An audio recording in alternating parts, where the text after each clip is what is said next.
కంకణాల విషయంలో మొదటిసారి రావడం సంతోషదాయకం.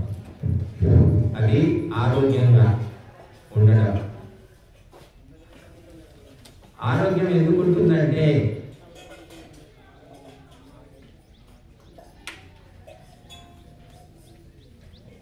ఆరోగ్యము తిని కూర్చుంటే ఉండదు. 3 పూటలు తిని ఇంకా మధ్య మధ్యలో టీలు, కాఫీలు, కూల్ డ్రింకులు, పల్లీలు, బఠానీలు ఇంకా చెత్తంతా నింపుతూ ఉంటే 50-60 ఏళ్ళకే డబ్బా కట్టేస్తారు. 60 కూడా కాదనుకోండి, 50కి హాస్పిటల్ చుట్టూ తిరిగిపోతారు. ఇక్కడ 80 దాటిన వాళ్ళు మన భార్య గారు కూడా ఉన్నాడు. ఉక్కుడు 83 అదే 80 దాటిన వాళ్ళు ఇద్దరు. మన ఇక్కడ స్వామి గారు 76 చూడండి. ఎందుకంటే మొట్టమొదలు ఆనాడు వీళ్ళు పుట్టినప్పుడు ఉన్నటువంటి ఆహారము, గాలి, నీరు అన్నీ కూడా ఇంత కలుషితంగా లేవు. మూలం కరెక్ట్ ఉందట.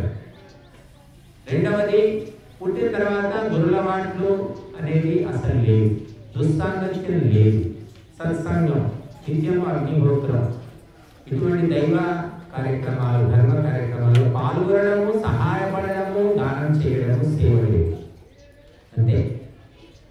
ఎప్పుడు చూసినా ఇల్లు వాకిలి ఎన్ని 50-60 దాటినా కూడా ఇంకా మనవాళ్ళు, వాళ్ళ పెళ్ళిళ్ళు, వాళ్ళ పురుళ్ళు, మళ్ళీ పుట్టినరోజులు, పెళ్లి రోజులు తిరుగుతూ ఉంటారు. ఎప్పుడు చాలా మంది మేము అడుగుతూ ఉంటాం, ఏమైనా పోయినసారి కోటంలో జరుగుతుంది. అప్పుడు అది మా మనవరాన్ని ఏదో ఉందండి కార్యక్రమం. మనవరాన్ని నీకెందుకే అవసరం? నీ కొడుకులు కూతురు అందరికీ కర్తవ్యాలు నెరవేర్చుకున్నాం. మనవరాలు చూసుకోవడానికి వాళ్ళు లేదు, తాకేం కదా పోవాలి అని రాస్తుందా? శాస్త్రంలో రాస్తుందా? ఏ శాస్త్రంలో ఉంది నాకు చూపించండి. ఇలాగా ఎప్పుడు చూసినా కుక్కల కంటే హీనంగా ఇంటి చుట్టూ, ఇంటి కుటుంబ సభ్యుల చుట్టూ తిరుగుతూ ఉన్నారు పిచ్చి కుక్కల. వాళ్ళు కనీసం కరివేపాకంత విలువ కూడా ఇవ్వరు. అయినా కూడా వాళ్ళని పట్టుకొని వేలాడుతున్న పిచ్చి వాళ్ళని నేను ఎంతోమంది చూస్తున్నాను. ధర్మం అంటే పట్టింపు లేదు, దైవం అంటే భయం లేదు, దేశం అంటే భక్తి లేదు. ఎప్పుడు చూసినా లౌకికమైన, భౌతికమైన, ఆడంబరమైన, సాంసారికమైన కార్యక్రమాల్లోనే వాళ్ళకి ఎప్పుడు తక్కువ. జీవితంలో 100కు 99 అంటే 1% ఏదో ఇంటి వస్తారు. ఎందుకు తెలియదు? ఎందుకు 70 ఏళ్ళు వచ్చాయి? ఏం చేస్తారు మీరు? కాబట్టి 50 దాటాయంటేనే మనం మెల్లిగా ధర్మ కార్యక్రమాల్లో పాల్గొనాలి, సత్సంగాల్లో పాల్గొనాలి. సరే ఏమీ లేవనుకోండి, ఇంట్లో కూర్చొని చేసుకోండి, అయిపోతుంది. బయట అవసరం లేదు. ఓపిక లేదనుకోండి, ఇంట్లోనే చేయండి. భజన చేస్తారా, ధ్యానం చేస్తారా, పారాయణం చేస్తారా, జపం చేస్తారా, ఏదో ఒకటి చేయండి. సీరియల్ చూస్తున్నారు, చెత్త సీరియల్. సీరియల్లో ఏమైంది? సంస్కార బతుకుతారా, కాపురాలు ఉంటాయా, ఉంటాయా, భార్య భర్తలు విడిపోతారా, కలుసుతారా, అక్కడ గొడవలు చంపుతుందా, గొడవలు అర్థం చంపుతుందా, అక్రమ సంబంధం. ఈ చెత్త సీరియల్ అన్నీ చూస్తూ ఉంటారు ఆడవాళ్ళకి. మరీ అలవాటే. మగవాళ్ళు మందుకు అలవాటు పడ్డట్టు ఆడవాళ్ళు సీరియల్కి అలవాటు పడ్డారు. కాపురాలన్నీ సర్వనాశనం. మంచి చెప్పేవాళ్ళు లేరు, నీతి చెప్పేవాళ్ళు లేరు, పద్ధతి నేర్చేవాళ్ళు లేరు. పిల్లలంతా కోతులు, కొండ ముంచులు, చింపాంజీలు, గొరిలాలుగా తయారయ్యారు. చూడండి, మీరు పేపర్ తిరిగేయండి. స్కూల్కి పోండి. ఏ స్కూల్కి మేము ఎన్నో స్కూళ్ళల్లో వెళ్ళి చెప్తున్నాం. ఎవ్వరు కూడా అక్కడ ఉన్న టీచర్లంతా మొత్తుకుంటున్నారు. మీరు రాగే స్వామీజీ, మేము కొంచెం దయచేసి మా పిల్లలకి ఏమైనా మంచి మాటలు చెప్పండి, చెప్తే వినట్లేదండి, చదువుకోవట్లేదండి, ఎగబడుతున్నారండి, కొట్టుకుంటున్నారండి, వాళ్ళకి ఏమైనా మీరు చెప్పండి అంటే మేము ఒకరోజు పోయి ఉపన్యాసం చెప్తే మారిపోతారా? చెప్పండి, ఒకరోజు మారుతారా? తల్లికి లేదు క్రమశిక్షణ, తండ్రికి లేదు, కుటుంబానికి లేదు. గురువులు కూడా అంతకే తయారయ్యారు. గుట్కాలు తింటున్నారు, మందు తాగుతున్నారు, మందు పార్టీ చేసుకుంటున్నారు గురువులు, టీచర్లు. కాబట్టి చాలా భయంకరమైన పరిస్థితి. సరే, ఈరోజు మనకు ఈ పర్వం హోలికా పర్వం. హోలికా పర్వం అనగానే అందరికీ రంగులు గుర్తుకొస్తాయి. రంగులు రుద్దుకొని చాలా సంతోషిస్తూ ఉంటారు. మన వైదిక పరంపరలో ఈ హోలీ పర్వం ఏమిటి అంటే వాసంతీయ నవసస్యేష్టి అని చెప్తారు. వసంత ఋతువుకు ముందు వచ్చేటటువంటి కొత్త పంట ఇంటికి వచ్చినప్పుడు చేసుకునే పండగ అన్నమాట. ఇప్పుడంటే ఋతువులు మారిపోయాయి, కాలాలు మారిపోయాయి, ఋతువులు మారిపోయాయి, పంటలు పండించే పద్ధతులు మారిపోయాయి. కానీ మన వైదిక పరంపరలో, సుఖమైన పరంపరలో ఇది ఏమిటంటే వసంత ఋతువుకు ముందు వచ్చే కొత్త పంట ఇంటికి వచ్చినప్పుడు ఆ కొత్త పంట ధాన్యాన్ని దేవతలకు సమర్పించి సంతోషంగా చేసుకునే పండుగ.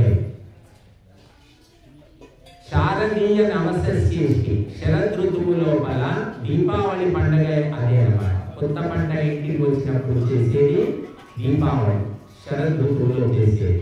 ఇది వసంత ఋతువు ముందు చేసేది. రెండు కొత్త పంటలు వచ్చినప్పుడు చేసే పండుగ అన్నమాట. అవి అన్నీ ఎడిపోయాయి. చదివేవాళ్ళు లేరు, చెప్పేవాళ్ళు. రంగులు పూసుకుందాం, ఎగురుదాం, రుగ్గుదాం, గంజాయి తాగుదాం, నల్లమందు తాగుదాం అని కూడా తాగుతున్నారు. ఈ హోలీ పండుగ ఎగురుతున్నారు, రుద్దుకుంటున్నారు. కెమికల్స్, విష రసాయనాలు రుద్దుకుంటున్నారు. అవి కళ్ళల్లో పోయినాయంటే కళ్ళు పోతాయి. రేపు చూడండి, రేపే కదా హోలీ, ఈరోజేనా? ఈరోజు పౌర్ణమి రోజు చేస్తారు, చేయలేదు. కొంతమంది నిన్న పౌర్ణమి చేశారు. నిన్న పౌర్ణమి చేస్తే తెల్లారి. ఈరోజు మనం చేసాం కాబట్టి మరి రేపు మరి ఒక్కొక్క రకంగా చేస్తున్నారు. కాబట్టి పండుగ పౌర్ణమి తెల్లవారిన తర్వాత హోలీ పండుగ. రంగులు రుద్దుకుంటున్నారు. ప్రమాదకరమైనటువంటి భయంకరమైన విష రసాయనాలు రుద్దుకుంటే ఒంటికి దద్దులు వస్తున్నాయి, అలర్జీ వస్తుంది, చర్మ రోగాలు వస్తున్నాయి, కళ్ళు పోతున్నాయి. పేపర్ తిరిగేస్తే చూడండి, ఆ తెల్లారి పేపర్లో వస్తే కళ్ళు పోయేకుంటున్నారు. ఆ రంగులు కొట్టుకుంటున్నారు. చివరికి రంగులు కూడా మోజు తీరిపోయింది. పేడ తీసుకొస్తున్నారు, బురద తీసుకొస్తున్నారు, కోడిగుడ్డు తీసుకొస్తున్నారు, ఎత్తి మీద కొడుతున్నారు, ఒంటికి రుద్దుతున్నారు. ఎన్ని రకాల పాపాలు చేయాలో పండుగ పేరు మీద చేస్తున్నారు. అందరూ కాదమ్మా, కొంతమంది చాలు కదా, కొంతమంది చాలు నాశనం చేయడానికి, చెడగొట్టడానికి. కనుక పండుగలాగా చేసుకోకుండా దండుగ చేస్తున్నారు. కనుక రంగులు ఎందుకు పూసుకుంటామంటే కష్టపడి చెమటోడ్చి పంట పండించి రైతు పంట ఇంటికి వస్తే అంతకు మించినటువంటి సంబరం ఏమీ ఉండదు. ఇప్పుడంటే యంత్రాలు వచ్చాయండి. ఒకప్పుడు స్వయంగా కష్టపడి పనిచేసి ఒక్క మెతుకు, ఒక్క వడ్ల గింజ కింద పడ్డా కూడా కళ్ళ తద్దుకొని ఏరుకొని తీసుకునేవాడు. ఎందుకంటే యంత్రాలు లేవు. తను కష్టపడి రెక్కలు ముక్కలు చేసుకొని పండించారు. వర్షం పడుతుందో లేదో తెలియదు, వాతావరణం అనుకూలం ఉంటుందో లేదో తెలియదు, కరెంట్ ఎప్పుడు పోతుందో తెలియదు. అటువంటి భయంకర పరిస్థితుల్లో ఒక్క మెతుకు కూడా ఆ బతుకును శాసించింది. ఇప్పుడు అడ్డమైన తిండ్లు, అడ్డగోడు వ్యవహారాలు, ఇష్టం వచ్చినట్టు పారేస్తున్నారు. ఒక మెతుకు కూడా తింటేవాడు పెద్దవాడు. కింద అన్నం తినేటప్పుడు అన్నం మెతుకు కింద పడితే తీసుకో తినో అని చెప్పేవాడు. విలువ తెలుసు వాళ్ళు. ఇప్పుడు మన పిల్లలకి ఏం విలువ తెలుసు? మన విలువ తెలుసా? తల్లి విలువ తెలుసా? తల్లి విలువ తెలుసా? బతుకు విలువ తెలుసా? ఊపిరి విలువ తెలుసా? వాళ్ళకు తెలియకుండా చేసింది మనమే, ఎవరో కాదు, శత్రువులు కాదు. మనమే అన్నం తయారు చేసాం. మొద్దు సుబ్బలుగా, పని దొంగలుగా, సోమరి పోతులుగా, దద్దమ్మలుగా తల్లిదండ్రులే చేసి పెట్టారు. గురువు దగ్గరికి వెళ్ళండి, గురువు దగ్గర నేర్చుకోండి అని పంపడానికి ఎవరు సిద్ధంగా లేదు. 24 గంటలు కొడుకు కూతురు వాళ్ళని పట్టుకుని వెళ్ళాడుతున్నారు. అందుకే మొద్దు సుబ్బల్లాగా తయారైపోయారు. ఈ హోలీ పండుగ అసలైన పండుగ. అది కామదహనం అంటారు. ఒక మంచి పేరు కామదహనం. అంటే ఒక 2 కర్ర ముక్కలు తీసుకొచ్చి ఆ నెత్తి మీద ఒకటి కుండ పొడిచి బొగ్గుతోటి కళ్ళు ముక్కు పెట్టేసి ఆ పాత బట్టలు చుట్టేసి ఒక దిష్టి బొమ్మ పెట్టి ఇది కాములు అని కాలుస్తున్నారు. పాత బట్టలు, చెక్కలు, ఇంకా కొన్ని పాత వస్తువులన్నీ జమ చేసి కుప్ప పోసి తగలబెడుతున్నారు. దానివల్ల కొంతమంది టైర్లు వేస్తున్నారు, రబ్బర్లు వేస్తున్నారు. ఏమిటంటే కామదహనం. కామదహనం అంటే కోరికలను కాల్చేయడం, కోరికలు ఎప్పుడు కాలుతాయి, ఎప్పుడు కాలిపోతాయంటే దానం చేయాలి, త్యాగం చేయాలి, సమర్పణ చేస్తే కోరికలు కాలిపోతాయి. ఈ అగ్నిహోత్రమే, అగ్నిహోత్రం చేయడం మానేసి కంపంతా చేర్చి దాన్ని కామదహనం అంటున్నారు. అది కామదహనం కాదు. కామదహనం అంటే నీ కోరికలు నశించాలంటే నువ్వు దానం చేయడం నేర్చుకో, త్యాగం చేయడం నేర్చుకో, సేవ చేయడం నేర్చుకో. అప్పుడు నీ కోరికలు తగ్గుతాయి. తింటూ పోతూ ఉంటే రోగాలు పెరుగుతాయి. తిండి తగ్గించుకోండి. తగ్గించి మిగిలించినటువంటి అన్నము, వంటలు, ధనము దానం చేయండి.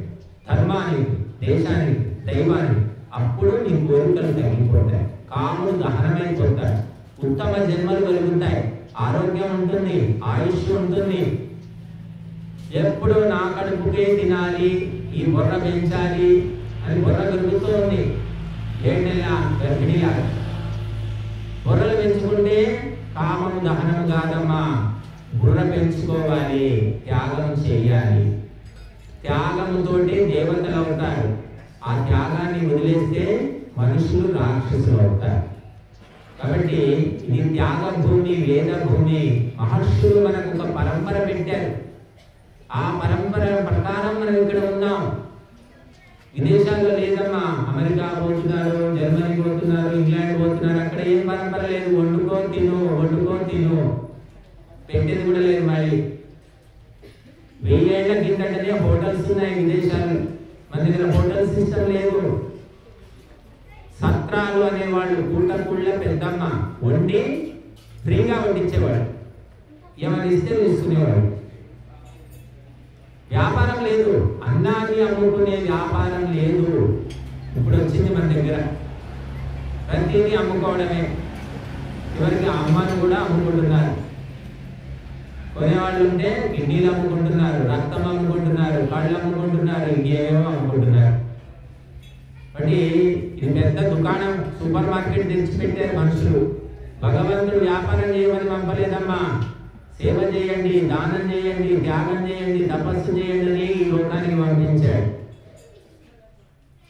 కాబట్టి ఈ హోలీ పండుగ హోలికలు అంటారు. హోలికలు అనే శబ్దం నుంచి హోలీ. హోలికలు అంటే ఏమిటంటే ఈ కొత్త ధాన్యాన్ని బట్టిలో వేయిస్తే పొంగుతుందని, ఆ వాటితో హోమం చేయాలి. వాటిని అగ్నికి సమర్పించాలన్నమాట. వాటిని హోలికలు అంటారు. పేలాలంటాం తెలుగులో మనం. వాటితో హోమం చేయాలి. అప్పుడు అది హోలికా మహోత్సవం అవుతుంది. దాన్ని తీసుకెళ్ళి కామదహనం. ఇప్పుడంతా మీరు కామదహనం చేశారమ్మా. ఈ నెయ్యి ఉంటే గారెలు చేసుకోవచ్చు, బూరెలు చేసుకోవచ్చు, భక్ష్యాలు చేసుకోవచ్చు కదా. మనం తినొచ్చు. 6 నెలలు వస్తుంది, 3 నెలలు వస్తుంది. ఆ నెయ్యి ఇక్కడ మనం వదిలేసుకున్నాం. కోరిక వదిలేసుకుని ఆ విశ్వానికి, సృష్టి చక్రానికి సమర్పించేసాం. కామము దహనం అయిపోయి ప్రతిరోజు కామదహనం జరుగుతుంది ఇక్కడ ఈ ఆశ్రమంలో. ప్రతిరోజు నిత్యాగ్నిహోత్రం అంటే రోజు కోరికలను తగ్గించుకోవడమే. ఆకలి కూడా లేకుండా పోయింది మాకు. హోమం చేసి చేసి చేసి ఆకలి అనిపించట్లే. రోగం కాదు. మళ్ళీ మీరు కూడా చేసుకోండి హోమం. మనకు ఆకలి దప్పికలు ఉండవని శాస్త్రాలు చెప్తున్నాయి. మా సొంతమాటలు స్వర్గే లోకే న భయం కించనాస్తి తత్రత్వం న జయాది భేతి కులే తీర్త్వాశనాయ పిపాసే శోకాంతి గో మోదతే స్వర్గలోకే. ఎక్కడ యజ్ఞం జరుగుతుందో దాన్ని స్వర్గలోకం అంటారట. అక్కడ ఉన్న వాళ్ళందరూ ఎవరంటే దేవతలు. ఏం దేవతలని, నీరు దేవతలని, అందరూ దేవతలని చెప్తుంది శాస్త్రం. అక్కడ ఏమిటి, యజ్ఞశాలలో భయం ఉండదట. ఎత్తుకుపోతారు, తీసుకుపోతారు, నాకు దొరకదేమో, ఇటువంటి భయాలు ఉండవు. నా భయం కించనాస్తి, కొద్దిగా కూడా ఉండదట. జరయా విధేతి, ముసలితనం కూడా బాధించదట. అక్కడ ముసలితనం అనేది ఉండదు. అందరూ యువనంగా ఉంటారు, శక్తిమంతులుగా ఉంటారు. ఆకలి దప్పికలు రెండింటిని జయిస్తారట. ఎక్కడ అగ్నిహోత్రం జరుగుతుందో అక్కడ పాల్గొనే వాళ్ళందరూ కూడా ఆకలి అనిపించదు, దప్పిక అనిపించదు, తగ్గిపోతుంది. శోకాదిగో, శోకాన్ని, దుఃఖాన్ని కూడా వాళ్ళు దాటి వేస్తారట. దుఃఖం ఉంటే అది తొలగిపోతుంది, సంతోషంగా ఉంటారు. ఇది స్వర్గలోకం యొక్క మహత్వము, ఆ స్వర్గలోకమే యజ్ఞశాల అని చెప్తున్నాయి శాస్త్రాలు. కాబట్టి త్యాగ భావన పెంపొందించుకోవడం కోసము మనకు మహర్షులు ఒక పరంపర ఏర్పరిచారు. అందుకే ఆ పరంపర వచ్చినది ఉన్నన్ని రోజులు ప్రపంచమంతా సుఖశాంతులతో ఉందండి. ఆ పరంపరను తెంపేసింది ఎవరు అంటే మనమే, మొట్టమొదటి భారతీయులే. ఇతర దేశాల్లో లేదండి, అసుర దేశాలు అంటారు. చాలా మంది ఇక్కడ విదేశాలకు పోయించిన వాళ్ళు ఉన్నారు. నరసరెడ్డి ఉన్నాడు, నాగిరెడ్డి, గంగారెడ్డి, అందరూ పోయించారు. ఏమండి విదేశాల్లో ఏమైనా త్యాగము, ప్రేమ ఉన్నాయా? బంధాలు అనుబంధాలు అంటే ఏమీ లేదు. వాళ్ళలాగా మనం కూడా తయారైపోయాం దీంతో అన్నమాట. కాబట్టి మనము మన పరంపర ఏమిటి అంటే చీమ కావచ్చు, కుందేలు కావచ్చు, లేడిపిల్ల కావచ్చు, ఆవు కావచ్చు, పక్షి కావచ్చు, ప్రతి ప్రాణిని ఆత్మస్వరూపంగా ప్రేమించు అని చెప్తుంది. అది మన పరంపర. అందుకే ఏ ప్రాణిని హింసించకు, ఎవరికి అపకారం చేయకు, చాతనైతే మంచి చేయి అది. కానీ విదేశాల్లో 3 పూటలు మాంసాహారం తింటారంటే వాళ్ళు, వారంలో 7 రోజులు మాంసాహారమే. మాంసాన్ని వాళ్ళు ప్యాక్ చేసి అమ్ముతూ ఉంటారు, తెచ్చుకోవడం, వేడి చేసుకోవడం, తినడం. అన్నం తిన్నట్టుగా వాళ్ళు మాంసాహారం తింటారు. మన దగ్గర మాంసం తినేవాళ్ళు కూడా వాళ్ళని చూసి భయపడుతున్నారు, ఇదేం తింటున్నా బాబోయే. కాబట్టి అటువంటి పరంపర మనం ఏంటి, తిండి ఎంత తగ్గించుకుంటే అంత విలువ. చూడండి, మన దగ్గర తిండి పోతులకు విలువ ఇవ్వము, తిండి తగ్గించిన వాళ్ళకు విలువ ఇస్తాం. ఉపవాసం ఉన్న వాళ్ళకు విలువ, నిరాహారం ఉన్న వాళ్ళకు విలువ, తిండి పోతులకు విలువ లేదు ఈ దేశంలో. విదేశాల్లో మాత్రం మొత్తం తిండి పోతలే, తినడం కోసమే అన్నమాట. మీరు చూడండి, వీడియోస్ పెడుతూ ఉంటారు ఆ యూట్యూబ్లో. 6 నెలల పిల్లలు, సంవత్సరం పిల్లలు, 2 సంవత్సరాల పిల్లలు లాక్కొని పీక్కొని ఇట్లా ఎగబడి తింటూ ఉంటారు పిల్లలు. మన దగ్గర పిల్లలు తినరా బాబు, తినరా బాబు అని ఎంత బతిలాడని తినరు మన పిల్లలు. అందరూ ఇదే చెప్తుంటారు, మన పిల్లలు తినట్లేదండి. అక్కడేమో పీక్కొని తింటున్నారు. అంత చిన్నప్పటి నుంచి వాళ్ళకి అలవాటు. మన పిల్లలు మాత్రం బలవంతంగా బాబు తిను అని మనం తినిపించాలి. ఏమిటంటే త్యాగం ఇక్కడ, అదేమో భోగము. తినాలి, తాగాలి, కన్నాలు ఆడాలి, అది పరంపర అక్కడ. బట్ వాడి పుట్టుకతోటి ఆ లక్షణాలు వస్తాయి. పీక్కొని తింటుంటాడు, వాడు అమ్మ చేతులు లాక్కొని తింటుంటాడు. మన దగ్గర లాక్కొని తినేవాళ్ళు ఎవరైనా ఉన్నారు పిల్లలు? కాబట్టి ఇది దేవతల యొక్క పరంపరను అనుసరించేటటువంటి నేల. మనం తింటే సంతోషం కాదు, పక్కవాడికి తినిపించి సంతోషిస్తాం. కనుక అటువంటి పరంపరను అందిపుచ్చుకున్నవాడు తక్కువ మంది ఉంటారు. ఉన్నంతలో పరోపకారం చేద్దాము, దానం చేద్దాము, సేవ చేద్దాం. అటువంటి పరంపర తక్కువ. మీ ఊరు మొత్తంలో కాస్త కూస్తూ ధర్మ కార్యక్రమాలు అంటే ముందుకు వచ్చేవాళ్ళు 2-3 ఉన్నారు ఊరు మొత్తంలో. వాళ్ళ పేరు నేను చెప్పాను, మీకు అందరికీ తెలుసు. అట్లా మన కిషన్ గారు, కంకణాల కిషన్ గారు కూడా నేను చాలా 30-35 ఏళ్ళుగా చూస్తున్నా. ఆయన ఈ మధ్య రావడం జరిగింది. అక్కడ ఏం కార్యక్రమాలు చేయట్లేదు, మమ్మల్ని చేయట్లేదు. కనుక ఎప్పుడూ చేస్తూనే ఉండడం. గురుకులానికి కూడా స్థాపించి సహాయం కూడా ఇప్పటికీ చేస్తున్నారు అనుకుంటాను. గురుకుల వ్యవస్థ నడిపిస్తూ ఉన్నారు. కాబట్టి కుటుంబానికి చేసుకోండి అమ్మా, కుటుంబాలు వదిలిపెట్టండి, మన వాళ్ళ పెళ్లికి పోకండి, ఎక్కడికి పోకండి అని నేను చెప్పట్లేదు. వాటితో పాటుగా ఈ ధర్మ కార్యాలకు సమయం ఇవ్వండి, సహాయం ఇవ్వండి, దానం చేయండి, దైవ కార్యక్రమాలకు కూడా సమయం కేటాయించండి. వాటికి అంకితం కాకండి అని చెప్తున్నా. 2 పట్టాలన్నమాట, ధార్మికము, సాంసారికం. రెండింటినీ కూడా జాగ్రత్తగా చూసుకోవాలి. కాబట్టి మరి ఈ హోలీ పర్వదినము గొప్ప సందేశం ఇస్తుంది. కామ దహనము, కామాన్ని దహనం చేస్తే అప్పుడు రంగులు పూసుకోండి. నీ కామం దహనం అయిందా? కోరికలు తిరుగుతూ ఉన్నాయి, లిస్టు, పెద్ద లిస్టు. ఈ సంవత్సరానికి కోరికలు ఇంకా పెరుగుతూ ఉన్నాయి. తగ్గుతున్నాయి ఎవరికైనా? మీకు ₹1 ఇస్తానంటే వద్దు అనేవాళ్ళు ఎంతమంది? సరే తీసుకుంటారు, తీసుకొని ఏం చేస్తారు? కుటుంబానికి పెడతారు, తినడానికి, తాగడానికి, మందలాడాలి. ₹1 ఇవ్వండి, మేము హోమం చేస్తాం అంటారు ఎవరైనా? ఎవరు అన్నారు? పాత పూజ చేస్తాం, రియల్ ఎస్టేట్లో పెడతాం, చిట్టీలు వేసుకుంటాం, 4 అంతస్తులు కట్టుకుంటాం, ఇవన్నీ కోరికలు. కానీ సేవా కార్యక్రమాలకు మేము వినియోగిస్తాము. ఓ భగవంతుడా మాకు 1 కోటి రూపాయలు ప్రసాదించని ఒక్కటి చూద్దాం. ఎవరైనా ముఖ్యమంత్రి ఉన్నారంట? ఎవరు లేరు. దేవుడా మాకు డబ్బులు వర్షం కురిపించు, మేము అన్ని మంచి పనులు చేస్తాం, మా కుటుంబానికి గురించి అవసరం లేదు, మాకు 3 పూటలు తిండి దొరికితే చాలు, నువ్వు ఎంత సహాయం చేస్తే అన్ని మంచి పనులకి ఖర్చు పెడతామని ఒక్కటి మీరు తలుచుకోండి, తప్పకుండా భగవంతుడు ఇస్తాడు. కాబట్టి ఆలోచనలన్నీ కూడా సంకుచితంగా మారిపోయాయి.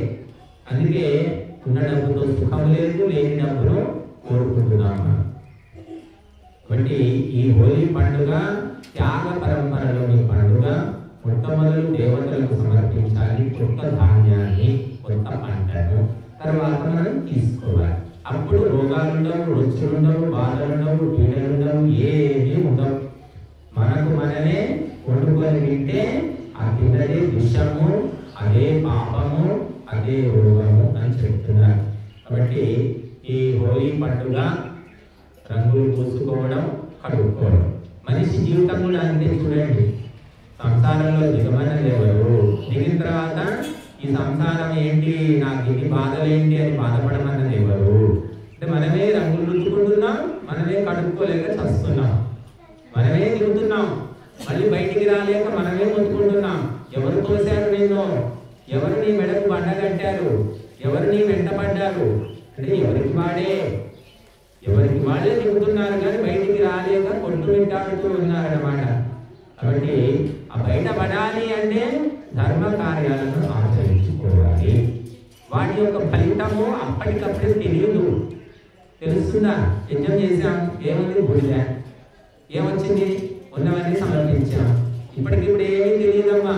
దాని ఫలితం అనేది అదృష్టంగా ఉంటుంది అని చెప్తున్నాయి శాస్త్రాలు. అది అర్థం కావాలంటే ఎంతో దూరదృష్టి కావాలి, సంస్కారం కావాలి. సంస్కారం లేని వాళ్ళకు అగ్నిహోత్రము, టైం వేస్ట్, మనీ వేస్ట్ అంటారు. నాస్తికులు, కమ్యూనిస్టులు ఏమంటారు? నేను ఎంత పోషిస్తాను, అయ్యో ఎంత పోషిస్తున్నానండి, చక్కగా మంచి గానం తీసుకోవచ్చు, వర్షాలు తీసుకోవచ్చు, వేస్ట్ చేస్తున్నారు, పేదవాళ్ళకి ఇస్తే కడుపు పెడుతుంది కదండి అంటారు. వాళ్ళ ఉపన్యాసాలు అన్నీ ఉంటాయి. మరి వాడు మాత్రం దానం చేయడు, సేవ చేయడు, ఏం చేయడు, చెప్పడమే. కానీ దీని యొక్క పరిణామం ఏంటి అనేది వాడికి తెలియదు. ఆ హోమంలో వేసేస్తే వేస్ట్ అయిందా అది? నా సంతో విద్యతే భావో నా భావో విద్యతే సతః ఉభయోరపి అంతః దృష్టః అనయోః తత్వదర్శిభిః. ఉన్న పదార్థానికి నాశనము లేదు, లేని పదార్థము కొత్తగా పుట్టదు. ఉన్నది రూపం మార్చుకొని రకరకాలుగా ఈ సృష్టి చక్రంలో తిరుగుతూ ఉంటుంది అని భగవద్గీత చెప్తుంది. అంటే వాయు రూపము, జల రూపము, ఘన రూపం, 3 రూపాలు ధరిస్తుంది ప్రతి పదార్థం కూడా. మనం సమర్పించింది వాయు రూపం ధరించింది, కానీ నాశనం కాలేదు, అది వ్యర్థం కాలేదు. ఈ సత్యము సైన్స్ కూడా చెప్తుంది. కాబట్టి ఈ సూక్ష్మతత్వం తెలుసుకున్న వాళ్ళు అగ్నిహోత్రం చేయడానికి, సమర్పించడానికి భయపడరు. కాబట్టి ఈరోజు పర్వయజ్ఞము నిర్వహించుకున్నాము. తర్వాత మరి పూర్ణిమ ఆహుతులు కూడా సమర్పించుకున్నాము. మరి భక్తులు అందరికీ కూడా పాల్గొన్నందుకు ధన్యవాదాలు. ఇప్పుడు ఇంకా కొన్ని విషయాలు తెలుసుకొని మనం తర్వాత అందరూ కూడా భోజనం స్వీకరించాలి. భోజనం స్వీకరించి తర్వాతనే వెళ్ళాలి. ఇంకొక కొన్ని నిమిషాల పాటు